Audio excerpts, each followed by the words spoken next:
Greetings to everyone. My name is Skanyiso Masuku. I'm a postdoc in the Institute for Democracy, Citizenship, and Public Policy in Africa. And I would like to welcome you all to another installment of our monthly webinar series on democracy in Africa. The webinar is hosted by the Institute and is held on the third Tuesday of every month. So our topic today, will talk about populism in Africa, what it looks like, how it emerged, and how it has changed over time across the continent. We will also get to hear from our speakers what some of the consequences of populism are for democracy on the continent. We will also focus, while we're focusing on South Africa, Tanzania, and Zambia, we hope that today's webinar will also inform the broader debate and discussion on the continent. Now, for our speakers, we are pleased to have a very good lineup. Robert, who is an assistant professor at Cal Poly Pomona in the USA. His research focuses on populism, election campaigns, and voting behavior in both Latin America and Africa. He has published several articles on political culture, populism in essay in the EFF. Dan is a lecturer at the University of Aberdeen in the UK. He specializes in political communication with a particular focus on mass rallies. He also focuses on political ideology and has published many articles on the topics. And then Sishuwa, who's a postdoc in the IDCPPA, is a historian of modern history by training. His research interests focus on the study of identity politics, elections, populism, political parties, civil society, and democratization in Zambia. He's currently completing a manuscript on Michael Sata based on his PhD thesis that, among other things, analyzed the role of populism in Sata's rise to power. So I'm delighted to welcome each one of our speakers, and to get the ball rolling, I'll perhaps call on Dan to kick us off, followed then by Robert, and then lastly, Sishuwa. So Dan, over to you. And once again, we're delighted to have you on this platform. Thank you. Thank you. I'm delighted to be here. And thank you everyone who's listening in. And hello. So I think I'm just looking through the names. I think most of you and I have not met before. So it's nice to e-meet you. It's the most I ever meet anyone these days. So in 2018, Henning Melber published an article in which he ascribed populism to three post-liberation leaders in power: Robert Mugabe in Zim, Jacob Zuma in power in South Africa, and a succession of leaders of SWAPO in Namibia. And he wasn't alone in seeing populisms in power in Africa. Daniel Resnick identified several years back, rather cautiously and with some provisos. Museveni in Uganda is identified as a populist. Now, I found myself being conflicted about those ascriptions of populism. They get at something. They got at something. I thought there are some resemblances between those politicians and populism, but I also thought that the resemblances were partial. I was extra conflicted and extra hesitant to kind of agree with those descriptions, partly because of a piece published just over a year earlier by Aurélien Mondon from the University of Bath. He writes about the so-called populist hype. In his writing, he argues that our kind of collective obsession, our public collective obsession with populism, has acquired a sort of force of its own. That we spend so much time thinking about populism that we talk about it more and more, and we see places that perhaps we shouldn't. And this applies as much to academia as it does to public conversation. And in fact, let's face it, in a sector in which citation counts matter so much, the temptation to try to identify and flag a new politician or a new movement as populists it promises quick and effective citation counts. And so for all these reasons, I found myself thinking there was something not quite right, or something missing in these ascriptions of so-called populisms and power. And I felt the same thing when President Magufuli of Tanzania was ascribed populism. Tanzania is the normal geographic boundaries of my site of research and politics. For anyone who, well, I suppose I'm going to assume all of you who don't know about my work. Now, but I also thought that I could see the same partial resemblances between President Magufuli and populism. And I spent a lot of time wrestling with this idea. And in the reckoning that I came to, I concluded that we needed a new concept, something that would recognize these partial similarities between these leaders and populisms, but also recognize and express and theorize, make sense of the differences between them and populism. I proposed in an article I published 2 years ago, one of those, and thank you, Chair, many articles I've published, his words, not mine. I developed that concept to capture these partial resemblances between leaders and populism. I call it elitist plebeianism, and I analyze Magufuli as an exemplar case of elitist plebeianism. I'm going to say a few words about that, introduce the key concept, talk about why it's different from populism. But so you can still see the poster for this webinar is populisms and democracy in Africa. And so with that in mind, I'm also going to say a few words about a new paper I have, which is currently out for review, but it's still, it'll probably get rejected and I'll have to resubmit it somewhere else. I'm very happy to get feedback on it. And in this follow-up paper, I argue that just as populism, in the eyes of some, has a particular authoritarian project which emerges from it, so does elitist plebeianism, but it is a distinct authoritarian project. So that's what I'm going to say.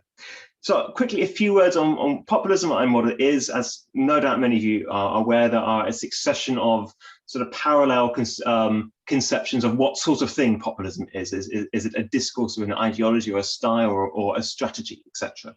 Are we working in the shared space between the, in many ways, quite proximate and similar conceptions of populism as a discourse or a thin-centered ideology? Specifically, what they share, what I'll be drawing on, is that populisms fix a partial set or system of meanings. In that system, the social is divided into two groups in conflict: the people below and the elite above. Below and above in what sense? Namely, below and above on a spectrum of hierarchy, status, and power. So when I was thinking about the so-called populism and power of President Magufuli in Tanzania, the partial resemblances which I've referred to that I could see were that he constructed the people or the downtrodden below who were predated on by a group with some of these sorts of privilege and power and hierarchy that were located above them. Those located above them were those in the states, some politicians, bureaucrats in particular, big business in particular. And so far, I thought, well, so populist. This sounds exactly like that sort of antagonism between below and above.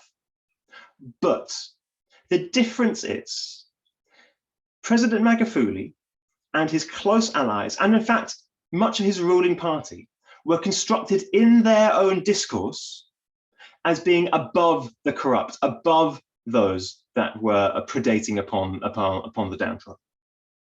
They had more power, they had great education, they had superior expertise and knowledge.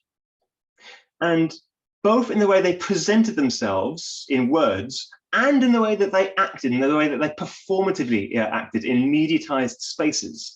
They presented themselves as being a force greater and superior to the corrupt who were predating and exploiting the downtrodden.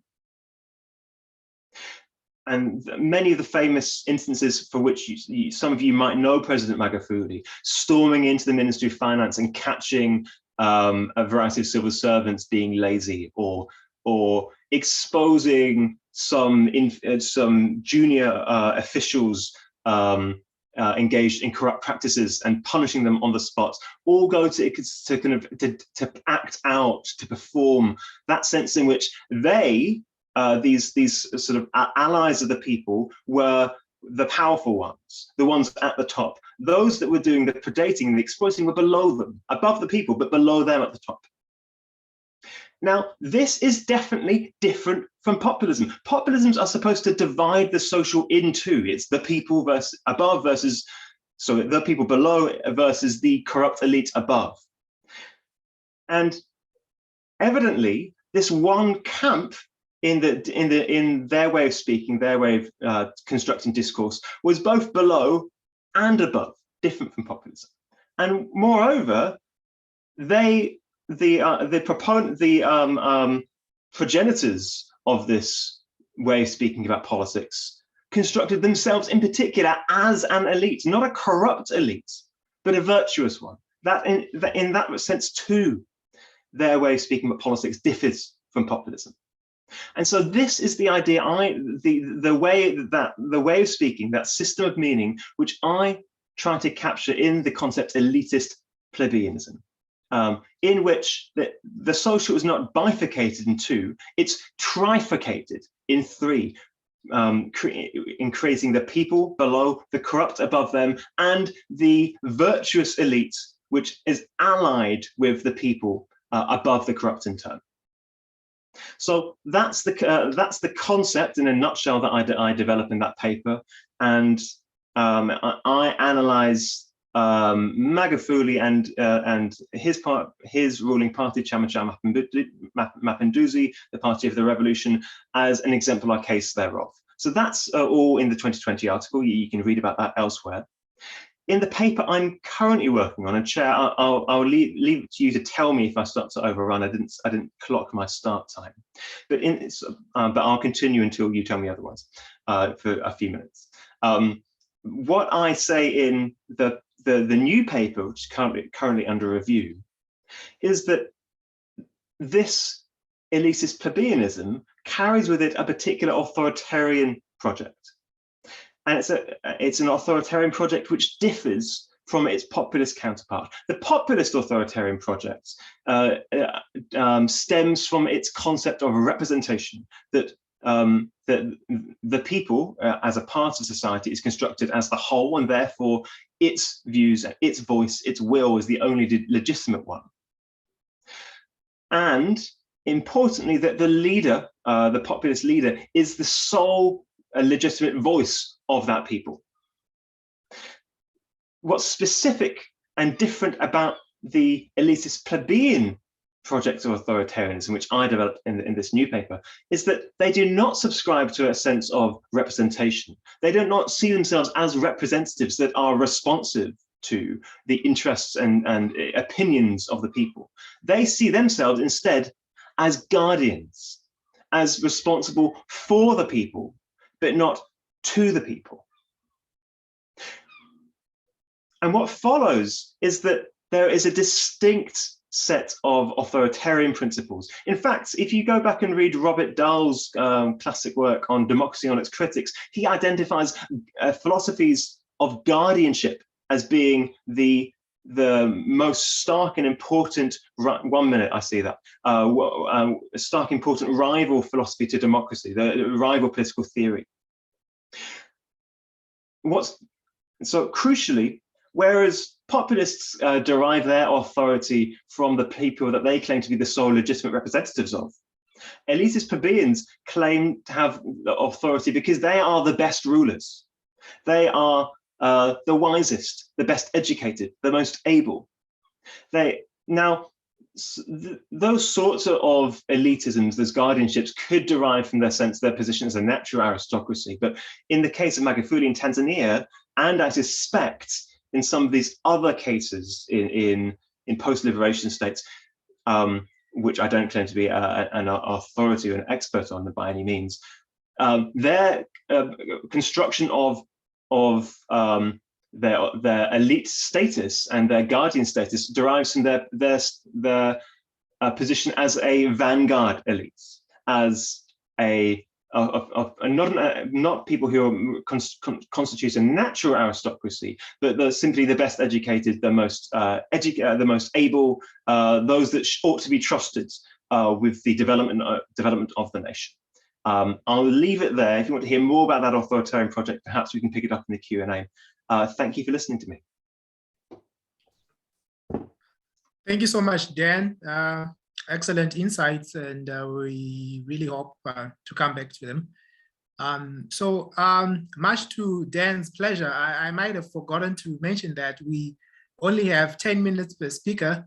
And then afterwards, we will open up for another 30 minutes of question and answers. Robert, if you're ready, over to you. Thank you. Yeah, great. Thank you, Sishuwa, and thanks, Dan. I think you were quite modest and humble in the description of your work. I actually am a big fan of your piece on Magufuli, and I think you wrestle with this question of has this term been too loosely applied, right? Are we picking up these kind of false positives on the continent? So hopefully I can speak to that as well in my presentation. So I'm gonna try to share this. Can everybody see the slideshow? Okay. I can see it. Awesome. Thanks, Dan. So thanks to everyone. And I think always on these virtual settings, I always say, man, it would be nice if we were looking out on Table Mountain, right, at UCT. So this will have to suffice for today. So yeah, one of these days, right? Hopefully we can all be back. As kind of the program says, kind of thinking about populism in Africa, I'm going to talk about some of my research and some of a current project that I have going, and kind of wrestling with this question, right? I think, Dan mentioned Henning Melber's piece, and I think the issue I take with some of the work that's been done is that there's kind of just been this focus on populism in office. And so I'm looking, kind of thinking at, is this really just something used or to gain office, and then does it kind of morph when these people are in office, or is this a political strategy perhaps that might be used by opposition figures? So just kind of a backdrop here, I think kind of thinking broader here for all of us who study, the African continents, we've kind of been shortchanged by populism interest, or kind of these cross-national, cross-edited volumes, right? And, I don't want to go be too critical here of Pippa Norris's Global Populism Database, but you can kind of see this map at the bottom right. And if you look at it, it's like, well, there's a whole continent missing in this database, right? And it's the continent of Africa. So I think, there's almost unexplored territory that a lot of us, I think, who are working on populism, that we are making contributions to, and that we are making these, very important, insightful findings that pertain to the broader study of comparative politics, to the broader study of populism, right? So I think, Dan's work on Tanzania, I was at ASA with Jonathan Malkiori. He's looking at Bobby Wine in Uganda, Sishuwa's work on Zambia, Richard Idu's work on Ghana, and then myself and others working in South Africa. And I think that, I think it's quite promising to see many people, especially on the African continent, looking at populism in Africa. So I think, there's a lot of kind of geographical contributions that we can make beyond some of the more theoretical and empirical ones that we are putting forth. So some questions to consider, kind of what has motivated some of the stuff that I've done. Do African political actors employ populist rhetoric? And if so, do leaders or opposition figures do so to a larger degree, right? So these are some of the questions that I've struggled with, wrestled with, and hopefully have some preliminary answers for. I think, just kind of, again, focusing here on what are some things which I think, we can kind of contribute to the broader, and just kind of full disclosure here. I started off as a Latin Americanist. I wrote a dissertation on populism in South America, specifically focusing in Chile and Bolivia, and I've migrated back to the African continent. So I kind of approached this from, a training in the populism studies in Latin America. But with that, right, I think one big area which I think we can move forward on is that we can have more cross-national studies on African populism, right? Danielle Resnick's Hess and Idu's piece on Ghana, and in a couple other cases in Africa. I think, again, right, so one of the things we do have these kind of single country studies. I also think, systematic empirical research is lacking, right? And I think more recently we've seen some of us trying to put forth, right, the systematic collection of data and analysis, moving beyond these kind of nice, rich descriptions that we found in earlier work in populism. And so I think putting this together, I think future work, right, we can then offer both multiple cases, but also this empirical rigor. So in my work, I mostly just test discourse so far. I acknowledge it's one aspect of populism. It's one definition of populism. A lot of ink has been spilled arguing about what does populism mean. I think what Danielle Resnick does very nicely in her work is she kind of looks at several factors and says, a lot of times we speak past one another, but why not just look at, several attributes of populism? So some of the work I'll show you today, some of these commonly assumed populists, Jacob Zuma, Michael Sata. I know Sishuwa is probably going to have a bit of a different take here, and I'm all for it. I think Michael Sata, at least, what I found, his speeches while in office, not very populist, and I think perhaps some of the concepts and theories that Dan has put forward probably account for this change in behavior for Michael Sata. And so, again, I think I'll show you some evidence that populism is almost exclusively the domain of the opposition in at least Southern Africa. So, I think anytime we use this word, right, that there are these normative dimensions of populism, usually a negative connotation. I think myself, others on this panel, we see it more as an empirical question, right? It's not a kind of normatively bad thing to be always considered a populist. I think, I put forward that it can be measured, it can be scored. I don't see it as a binary outcome. I don't think somebody is either populist, every day of their life. I think that this is quite context dependent, context specific. The audience that they're addressing, the time in the electoral cycle may matter, whether they're an opposition figure, whether their party's been in office for a long time. I think we see differences. And so again, my projects, they focus on discourse, but again, there's, you can look at strategy, you can look at other behaviors, the organization of parties, and then the candidate's history, right? So there are different features of populism. I specifically focus on discourse. And when I was a graduate student at the University of California, Kirk Hawkins, he was kind enough to train me using his rubric, and, I did some scoring for his team populism database. And so some of the aspects here are that, there's this Manichaean discourse, right? Right versus wrong, good versus evil, that there are these cosmic proportions to speeches, this kind of significant importance, this reified will of the people, right? This kind of romanticized notion of the common person.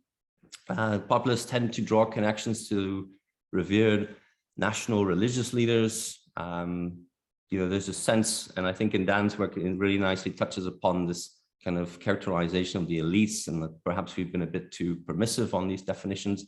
Whereas I think, in these kind of textual analyses, looking, the elites, the definitions change, but I think the one common thing which we see across leaders is that there's this conspiring minority, and that the elite is diabolical, are working against the interests of the masses.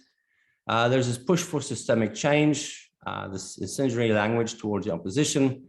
But I think at the end of the day, the kind of key thing here is the will of the people, right? And that this leader is the representative of the will of people, however poorly defined that might be.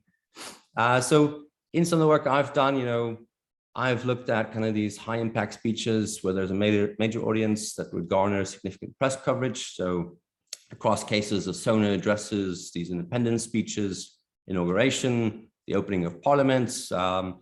You know, the tough thing here is that a lot of these speeches are tough to find. They're on YouTube, so then it means many hours of transcription. Some of them need to be translated. You know, I use holistic scoring, looking at the entirety of the speech, it's rubric. So I have a total of 112 speeches for 16 leaders across 6 countries. Each speech is scored 0 to 2. I have a team of students who help me. I've trained them. They score it blindly, independently from me. And then, you know, we've checked our intercoder reliability and it's quite satisfactory, right? So I feel quite confident in the results that we have. Happy to talk much more about that, but here are the results, right? So kind of, these are just some of the cases here, right? That's, I think, one thing that stands out here is that the overall level, right, 0.25, that's for all 112 speeches. When we look at it, average for the leaders, we do see, right? So Malema, no surprise here, he's this kind of off the charts populist on the level of Hugo Chavez in Venezuela, in the same database from Hawkins. You know, Boko and Talashando, both opposition figures in Southern Africa.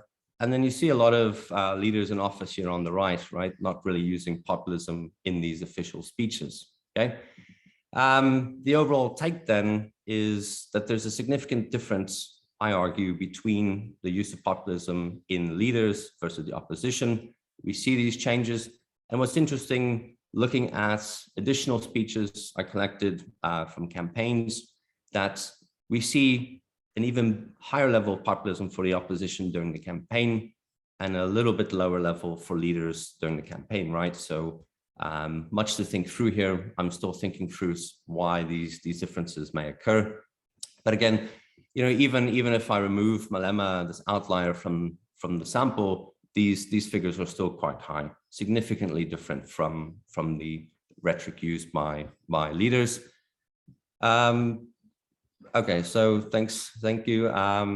Just kind of then placing Africa using the global populism database, and I've only gone through about a third of the cases, so these numbers will likely change. But again, my early kind of, you know, again, early kind of, you know, conclusions here would be that, you know, we kind of think, okay, well, what about populism in Africa, right? Is it unique? Is it different to other regions? Well, you know, yes and no, right? So I think what's interesting here is that the level of populism that I see in sub-Saharan Africa, again, just a third of the database here, that it's kind of on par with what we've seen in North America and Western Europe, but it's obviously not as high as Central and Eastern Europe.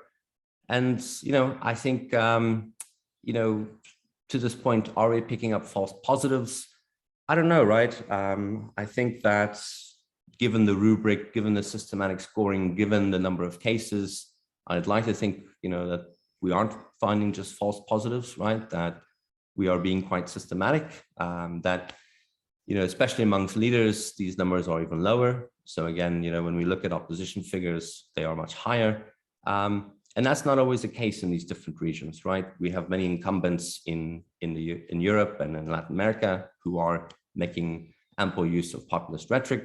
But again, displacing sub-Saharan Africa, I think, again, you know, in this scoring system on the same rubric, same criteria, sub-Saharan Africa is kind of somewhere in the middle of the pack.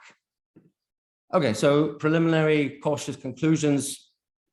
I think, you know, again, this work that Dan, Sishuwa, myself, others are doing, we're filling a geographical empirical lacunas in the populism literature. At the end of the day, you know, I think good comparative work should travel. These concepts that were developed in Europe or in Latin America, they should travel to Africa. My arguments is that populism is largely, almost exclusively, the domain of the opposition. I see it as non-binary, different contexts, leaders changing over time.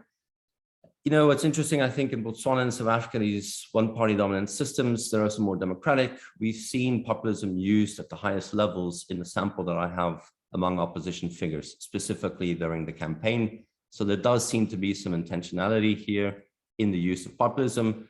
other people looking at populism in Latin America have described populists as kind of just populists and they never change. But I think that there is a strategic element to the use of populism. Ultimately, I'll collect more data on speeches, opposition material across the continents, as language shortcomings may provide. And so just a couple of quick ideas for future research. I think that there's a lot of room that scholars can make for systematic cross-national exploration of populism. But also I think these questions of the broader impacts of populism, right? I have a published piece where we looked at the effect of the EFF, and in the South African case, it doesn't really change the populism level for the ANC or the DA. I think more work can be done to look at populist attitudes among citizens, this kind of demand for it, and then also what effect do these populist parties or populist leaders have on participation, as we've seen in other places. So with that, thank you very much. Oh, thank you so much, Robert. Thank you for those wonderful points, very powerful. We hope to unpack them further in our question and answer segment. All right, now we are left with our third speaker, Sishuwa. If you are ready, please, you can proceed. Thank you. I hope that I can speak without video because the internet connection where I am is quite unstable.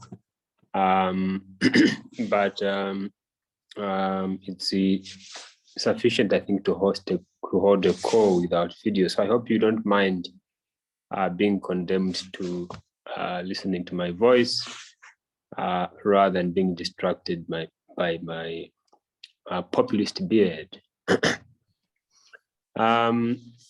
So I think what the two speakers have done is really to set the broader framework in which I want to present a very narrow case study of populism in Zambia. Dan has really given us a very good account about sometimes how we apply this term of populism, especially in African ways that do not hold true or are similar to how the term is used elsewhere, such as in Latin America, the site of Robert's earlier research work. But Dan has also, highlighted the ways in which he, in a way that speaks to Robert's point about populism as a mobilizing strategy. Magufuli, if at all one can find the elements of populist mobilization in his politics, it's really populism of the office. And this is something that I think is too emerging, even in the case of Zambia, where we have often regarded populism as a strategy for mobilizing support when one is in opposition, even though, as I mentioned briefly, Michael Sata tried to utilize populism when in power. And I think that Robert's stake is very good in relation to the broader contours of how populists mobilize support, drawing from his work in South Africa, one which I greatly admire. And what I want to do very briefly is to highlight how much of what we know about populism is really concentrated around the last 30 years, or maybe 20 years to be precise. And that it won't surprise you because I'm a historian. So one of my two colleagues, I think, are very, very right in locating populism within the recent, multi-party decades following the 1990s. What I want to do in very briefly to show how populism actually is not a recent phenomenon, as we have been told in much of the political science literature. My presentation comes from a book that Skanyiso mentioned. Its title is Populism in Zambia, a political biography of Michael Sata. And what I do in the book is, in a sense, is to trace populist mobilizations not to the the decades of the multi-party era of 1990s, but the decolonization era of African political history. And this book that I'm working on is written at a time when there's this increased scholarly interest in the re-emergence of populism across the world. While academic accounts make frequent reference to how long-term structural changes, such as the globalization of the economy and rising inequality, function as key drivers of this phenomenon in Europe and even the United States, as we saw recently with Trump. Few studies have focused on the development of populism in Africa. Of those that have interrogated populism, such as Robert and Dan, Daniel Resnick, Miles Lama, Nick Cheeseman, they have often treated populism as a phenomenon that emerged more recently following the return to multi-party democracy, which speaks to why we have this relationship between populism and democracy. It's really because we have located populism within the context of the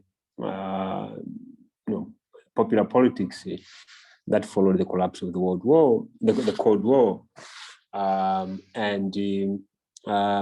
main studies actually that discuss populism in Africa begin in the early 2000s. So my book is set against that scholarship, and it traces the rise of populism to nationalist campaigns of the late colonial era in the 1950s and early 1960s, when nationalist campaigning, as part of the process by which popular support was generated, sought to portray colonial administration not only as dysfunctional and unpopular, but also to depict colonial officials as inherently unable to reflect the wishes of African people. And that in a sense actually speaks to the first wave of populism in Africa, and I identify about 4 distinct waves that I think are important to actually understand how it goes to the 1990s rather than early 2000s.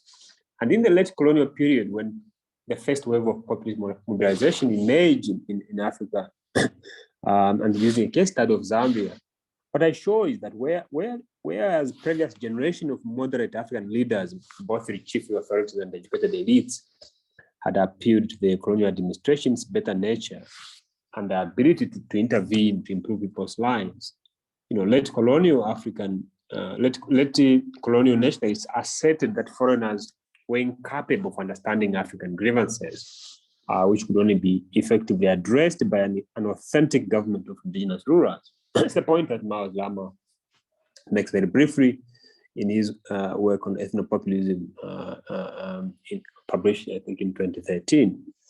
And what is crucial about this first wave of populist mobilization in the 50s and early 60s was that the content in terms of the speeches and the messages of the nationalist leaders, when examined, demonstrate a kind of political mobilization that is not rooted in identifying the weaknesses in the policies of the colonial state. It's really about presenting colonial officials who are white as incapable, really, of delivering on the concerns of African voters. So again, this speaks to this typical character of populist mobilization, where you have to have the people versus the other side. The other side is usually the establishment.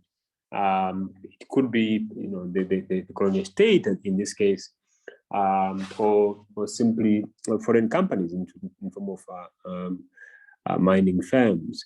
And late colonial nationalists in Africa, of which Michael Sata, who is the subject of my book, was a part of, presented these both the colonial state as well as the companies as inherently unable to reflect the grievances of African nationalists, but also they made promises that we characterize as populist today, where they promised to put a road there, they promised to put a bridge there, to build a house.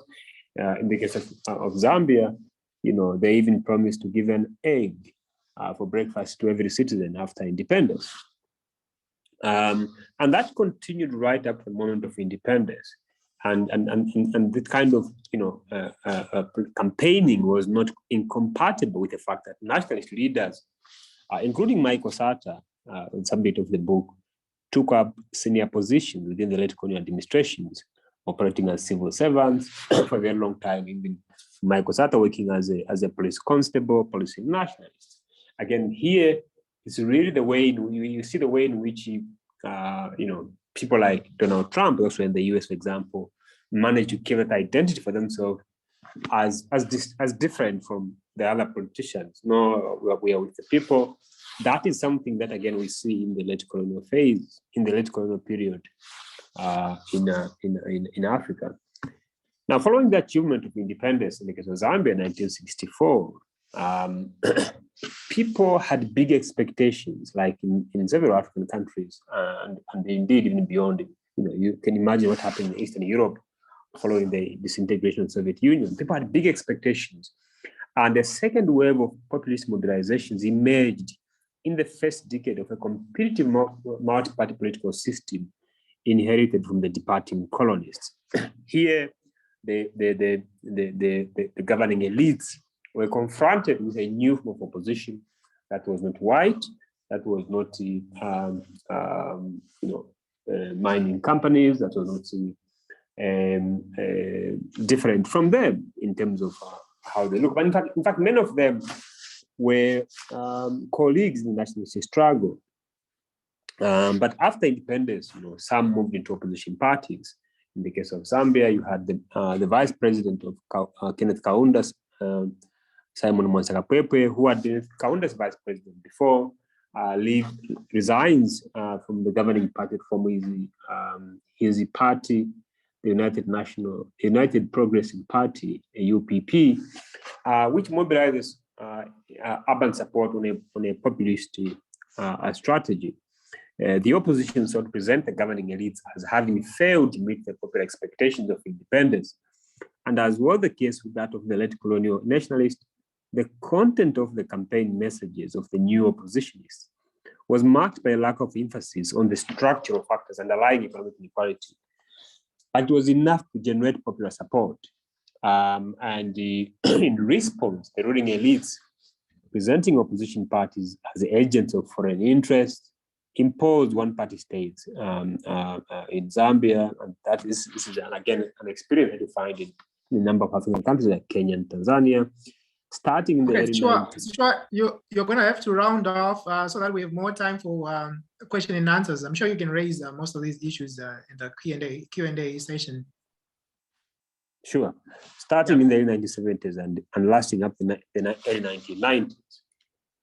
By the 1980s, many of the expected real improvements in people's lives had been frustrated, allowing populism, which is the third wave, to be used by political entrepreneurs as an effective strategy for mobilizing support within the one-party state. Again, here we see how populism was used as the strategy of mobilizing support at parliamentary level in the context where change was not allowed at the presidential level because you only had one-party state. And I use the case of Sata here to demonstrate how political elites built coalitions with business people and used public office to win elections and deliver the fruits of independence, such as new houses and even alcohol. Again, all these waves predate the populism of the era of multi-party politics in the early 2000s, centered around economic inequality, that has received much scholarly attention, including from my two colleagues who spoke before me. And finally, one key distinguishing feature or issue is that the first three waves were mostly about the structure and control of political institutions.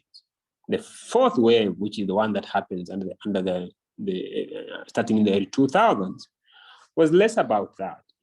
As multi-party politics was already established by this time, and in a way, it was more about economic issues, suggesting that populist mobilization is possible even outside of the nationalist struggle or in the absence of a common external enemy. And I want to conclude by saying that after my subject, won power following the successful utilization of populist strategy in the early 2000s, he used public office really to deliver. He has having mobilized vast urbanites on a job creation campaign, what he does in power is essentially to use public sources such as heavy borrowing, for example, to create jobs, many of them short-term ones, to placate this kind of constituents that he knows without meeting the aspirations, he would lose the next election. Again, here, and in response to Robert's point, populism can actually be used as a strategy for government, but this is a new area which requires further research, and I do hope that I will be making a contribution to that in this book. And the final chapter of the book actually centers on how Michael Sata used populism after he was elected president. Thank you. Thank you, Sishuwa. Very comprehensive indeed. We'll now open the virtual floor to questions. If you are not feeling populist enough to speak today, you can drop your questions in the chat box and I'll read them out for you.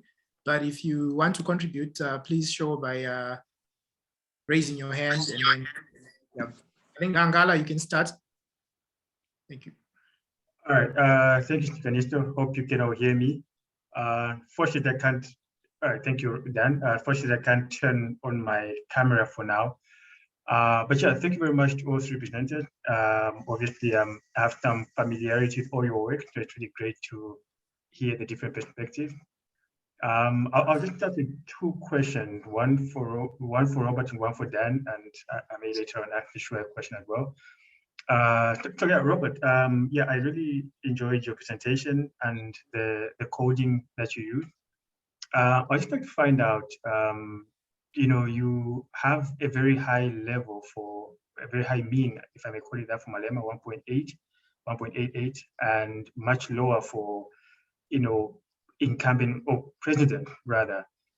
And given that you're coding speeches, I do wonder whether there's an effect for the fact that you are coding, you know, an opposition leader who's probably speaking off the cuff most of the time, as opposed to a president who's probably reading off a written speech that is probably written by officials in the presidency or, you know, government department. Like, is there an effect for that might be accounting for why you get that measurement? And perhaps maybe use that as an opportunity to explain what you really look for when you are coding. And then for Dan, I just thought, you know, I know you're not a historian like Sishuwa, but I just wonder, how much do we know about Magufuli prior to him becoming president that helped us explain, you know, his elitist plebeianism, you know, like what is the making of Magufuli really? You know, is he just a creation of dynamics that played out at the time he got elected, or are there some historical precedents or antecedents that can help to understand his version of populism? Yeah, thank you. So I don't know if we want to take questions or how to answer, or just take them in the order as I can. Dan, happy. I think we can just answer each one as it comes. Okay. And then when you're done with that, Robert, maybe you can go to the chat box. There's two questions also, yeah. So first, Hangala, you know, great to hear your voice. You know, I missed the lunches we had at UCT as well, right? It's kind of a nice reunion today with everyone on the call. So, you know, great question, right? So is this affected by the type of speech given? Is it affected, you know, by being in a formal capacity as leader, right? Wonderful questions. So a couple of answers. One, I can talk to the South African case and then some of the other cases. So looking at, you know, we looked at Zuma in office during the campaign. We looked at Sona speeches. We looked at him at Human Rights Day speeches, at Freedom Day speeches, different types of speeches, campaign manifesto launches, campaign closings. And there was very little variation in the populism he used, same with Ramaphosa, they were quite consistently non-populist, very, very little variation. Same thing with leaders in non-South African cases, where, again, these are Independence Day speeches.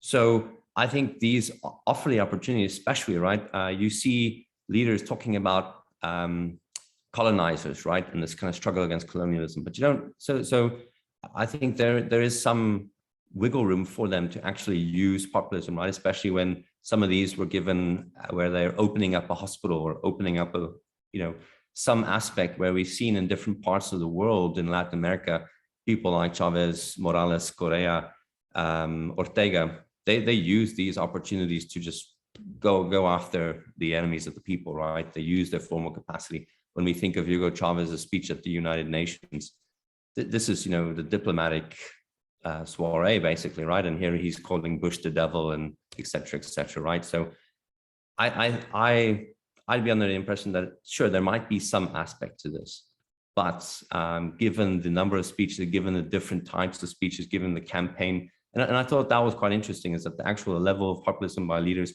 during the campaign, when their party or themselves are getting reelected, it's actually lower than when they're in official capacity, right? So I don't think it's necessarily driven by the leader in this formal aspect, right? Because that level is even higher than what they use during the campaign. And we see it in different parts of the world. We see leaders using these speeches as populist vehicles. So I've spoken a lot, and I want Dan to have some time as well to answer. Okay, thanks, Robert. Hi, Hangala. Nice to hear your voice. And thanks for the question. So I don't know if I can't draw things out of Magufuli's personal history that, childhood experiences or sort of formative experiences or that sort of thing, that's from which his elitist plebeianism stems. But I do think, and partly this is about the number of sort of apocryphal stories that emerged around Magufuli about this or that telltale sign from his earlier life, which I don't trust. I think people always tell these stories about people who become dictators. But I do think they're really interesting and important discursive, ideological, historical precursors of his elitist plebeianism in Tanzania. Listen, I love both of the presentations. I really like Robert's idea of most, perhaps many populisms in Africa being oppositional. I really like Sishuwa's search for those populisms in the past. I also think you can find in the past often transmorphications of what those independentists, nationalist populisms became. You can find at least historical elitist plebeianisms too. If you just look at the political thought of Julius Nyerere, for example. In fact, no, I'm jumping too far ahead. You will find in his thought and in the thought of many African socialists at that time a strong belief that they are for the people, but the people ought not to rule. The opinions of the people ought not to rule.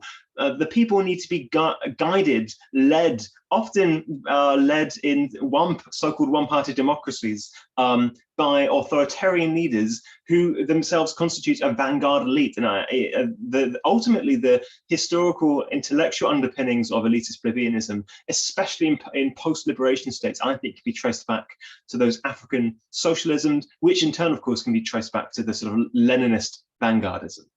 So that's the answer I can offer you, Sishuwa. Sorry, that I can offer you, Hangala. What I was going to say is, if you want to hear more, read more about guardianship and in historical post-African post-colonialisms, read the article by Sishuwa and Nick Cheeseman on Democracy Keyword, in which this very idea of philosopher kings is brought up by them. Thank you so much, Dan. I think we will take Alf's question while I think Robert is going through the questions that he's gotten from he's gotten in the chat box. Please go ahead, Alf. Thank you so much, and thanks very much for a great panel indeed. That certainly would have deserved a far bigger audience. It's fascinating stuff. I'm sitting here in Berlin, Germany. And just 2 sentences in my background, and then I'll come with 2 questions. In Germany, populism is an issue, right-wing populism. Therefore, the Ministry of Higher Education is financing a research network looking into social cohesion and populism. And me and Constanze are part of this network. We have like 11 universities, 90 research projects on this issue, and us being the only ones working on Africa, looking at Zimbabwe, Namibia, and South Africa. And I certainly would like to meet you in person. So question 1, in some of the countries like South Africa, the state has invested quite a bit into projects fostering social cohesion. Do you see any impact of these projects on current levels of populism? And secondly, you mentioned that there are different variations of populism, obviously. With a view to the history of those case studies that you mentioned, how would you think about path dependencies and determining factors changing these dependencies? And what I found interesting in one of, I think it was the first presentation, the constructed people. I think it would be worthwhile to look into who exactly are these people. It's not the people at all as such. Huh? It's a segment of the population that is being used, be it in the land discourse, be it in RIT, or you name it.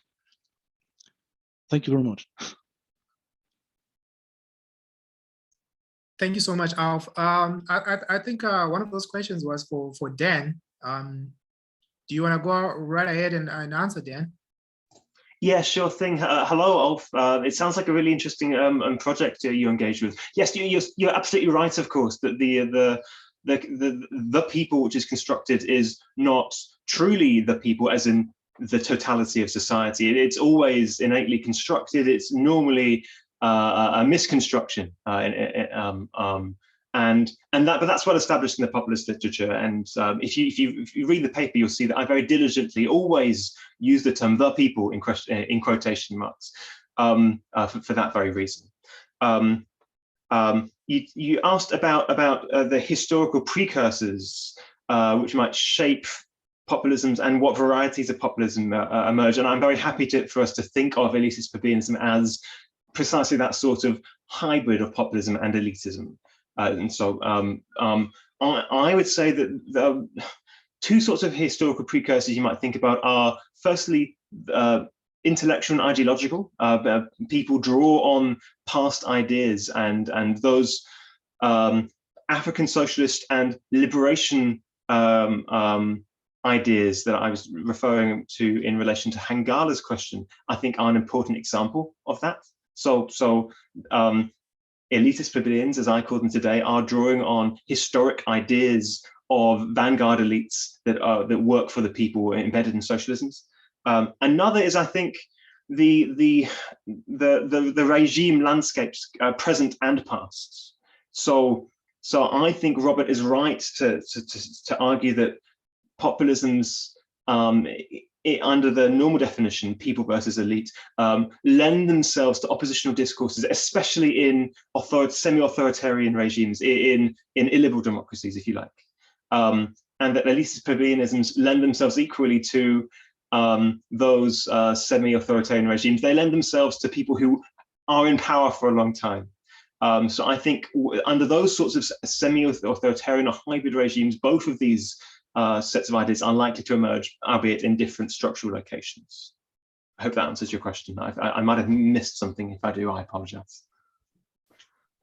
Ulf, I'll try to answer the question about South Africa as well. And thanks, thanks to hopping on from Berlin, and Constance, thanks as well for getting on here. It's always nice to see people around the world on these things, right? Maybe the advantage. So I think just one quick thing about what Dan has mentioned, there's this kind of tension in the populism in Latin America literature where, people run against, it's much easier to run against those in office, right? Especially on a populist platform. And then once you get elected, it's like, okay, well, now I've got to govern. And it's very difficult, right? And so one thing that some of the leaders, Evo Morales came in anti-imperialist, anti-Bush, anti-US. And then he kind of changed who the enemies were. He would then say, well, it's the business community in the eastern part of Bolivia.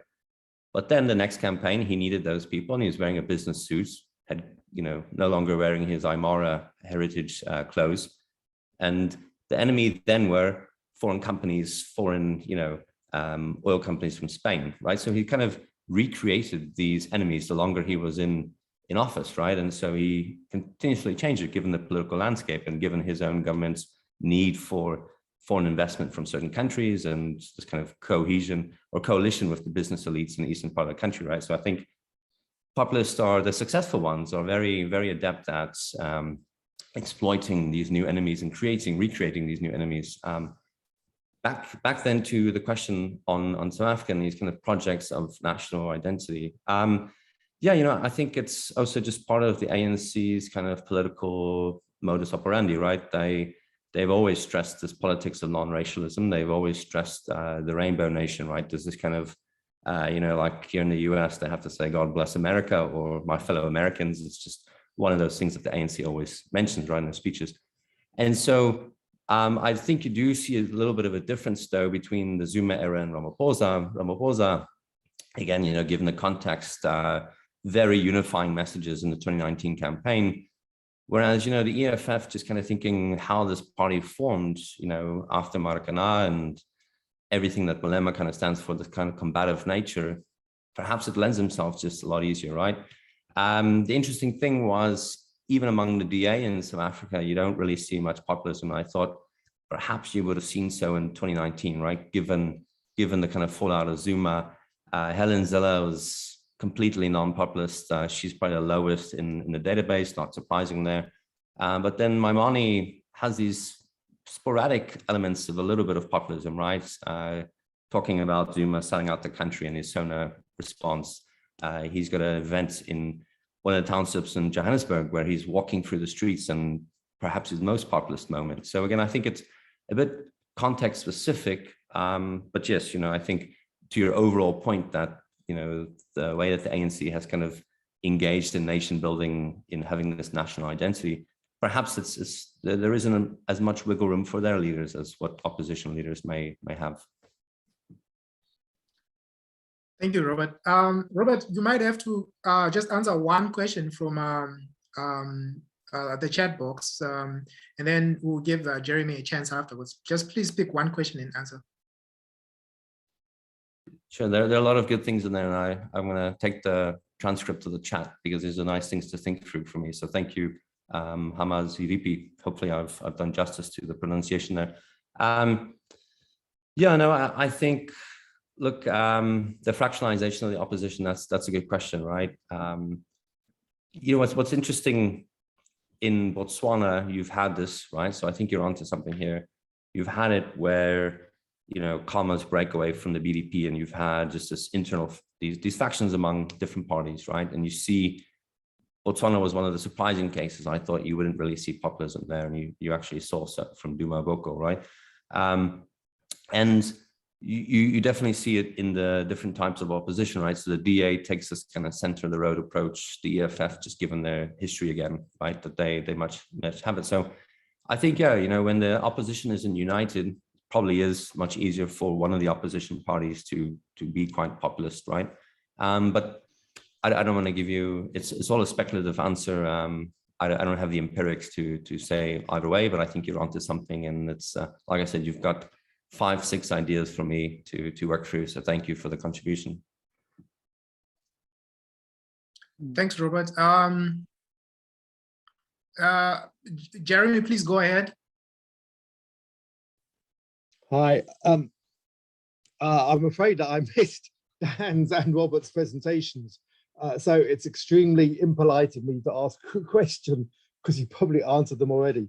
But I'm a bit troubled by some of the discussion in to and fro in the question now. I worry that it sounds to me like there's a rather elastic definition of populism being used here, which is rather too inclusive for my liking. Right? I mean, it seems to me that populism requires not just a discursive or ideological constitution of the people as good, but also a very specific specification of elites as bad and as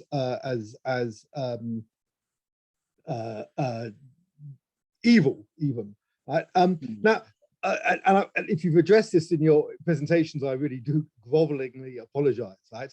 But so nationalism, nationalism and populism are not the same thing, right? So constituting the nation, the people as the nation, and saying that the nation is being oppressed by some foreign bodies, right? I don't think that's necessarily populism at all, right? So when Evo Morales, for example, says that, you know, that the Bolivian nation is being oppressed by foreigners, or, you know, or Chavez says, you know, that the Americans are oppressing the Venezuelan nation, I'm not sure that that satisfies a high bar about what is populism, right?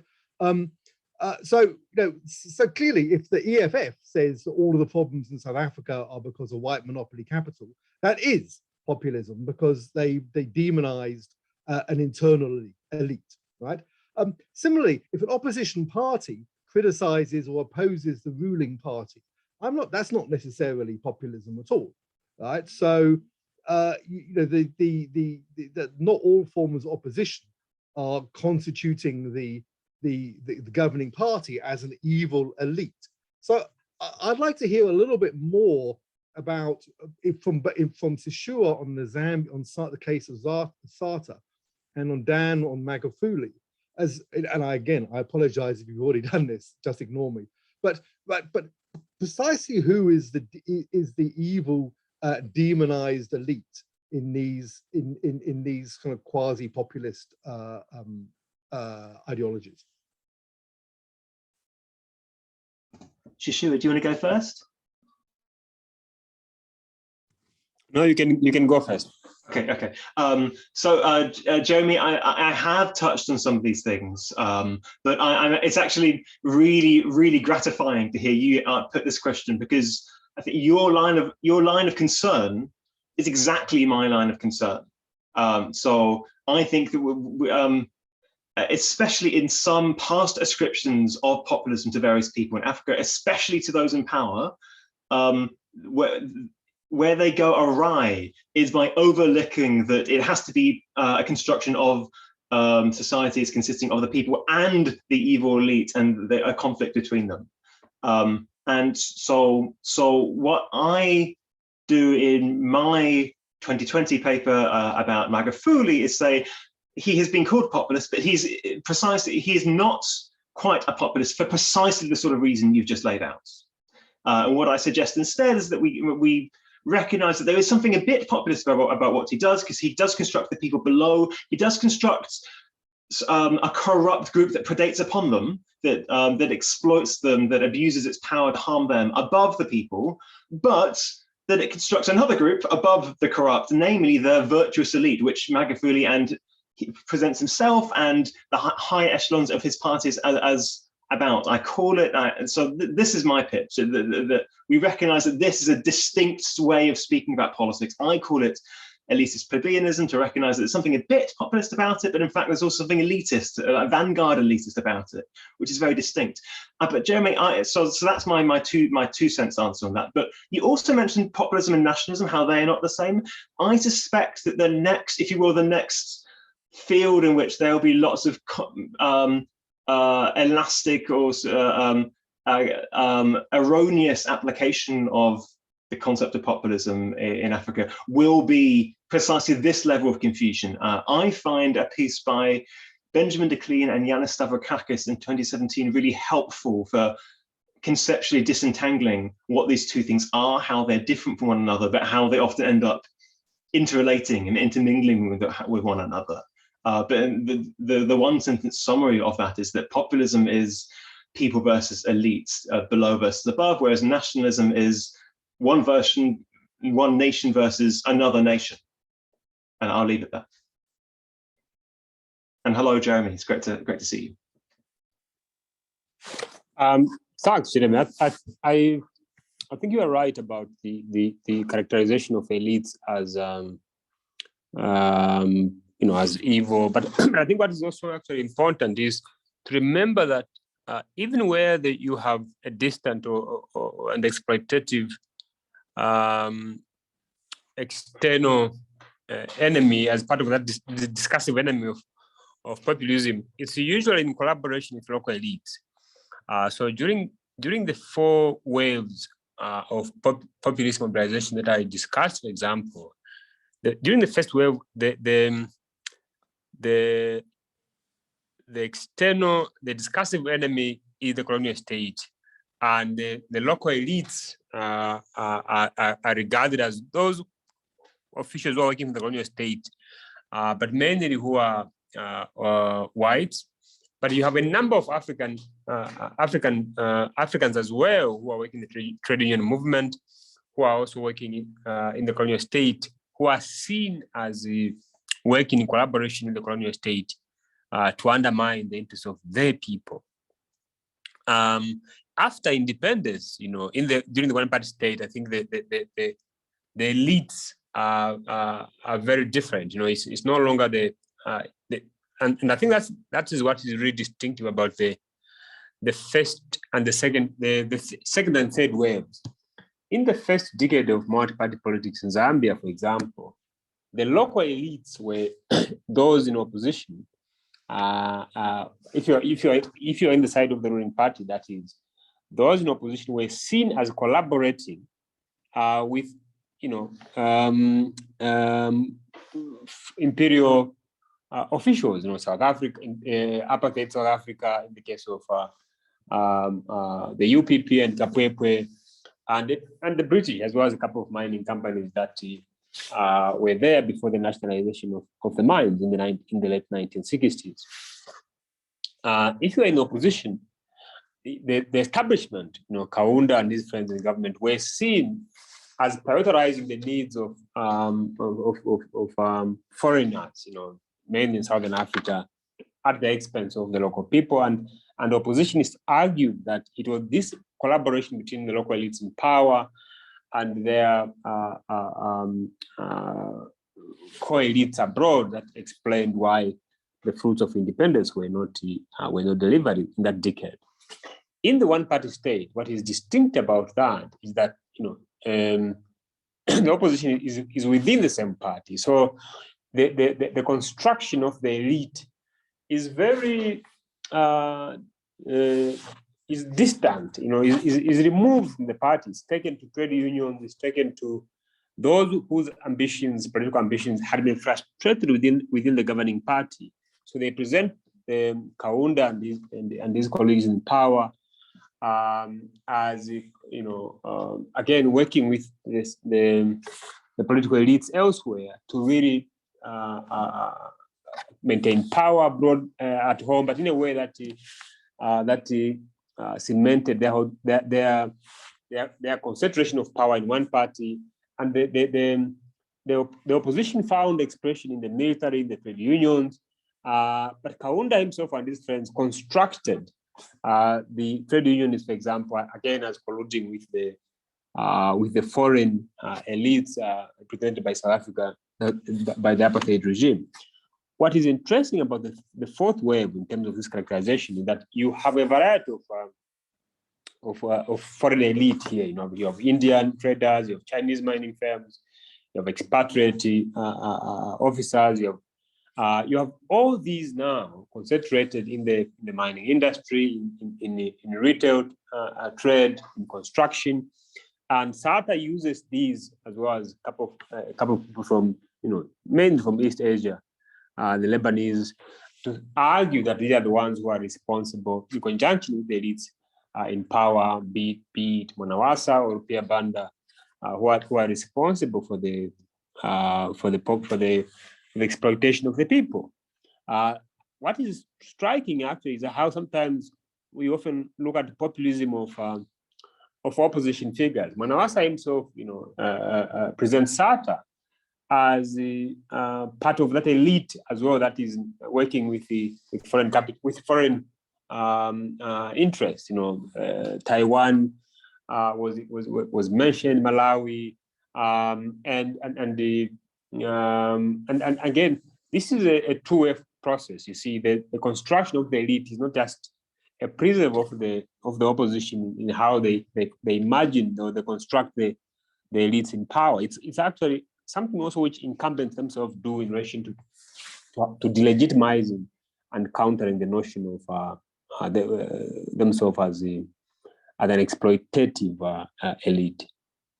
Not sure if that that answered the question. So the simple answer is that the foreign elite and the local elite are collaborators in almost all instances, and one cannot have one without the other.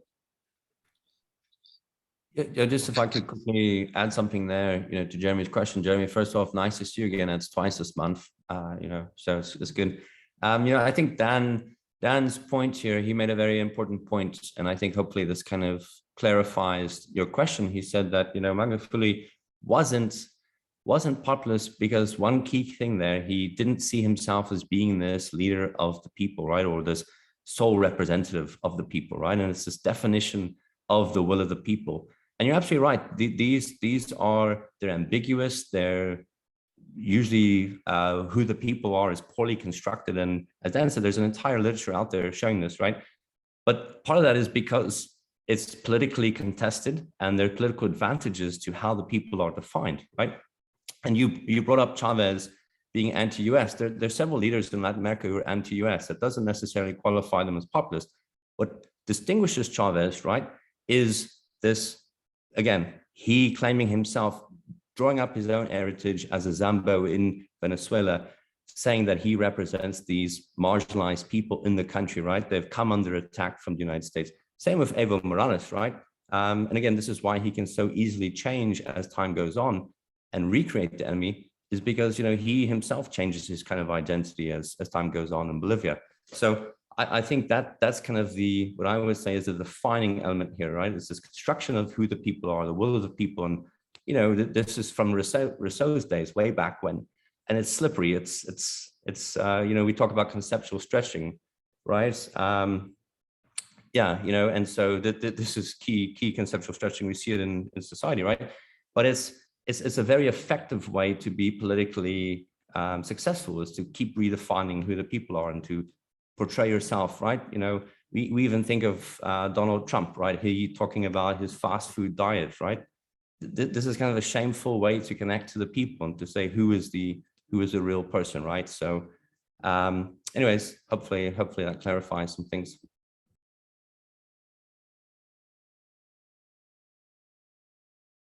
All right. Okay, that's what a very productive session, guys. Thank you, everyone. I especially enjoyed our talk today. I did have a few questions for Dan on his work on the virtuous elite. Someone who regards himself as a lumpen elite myself, I found it very interesting. But in the interest of time, I think I'll contact him afterwards.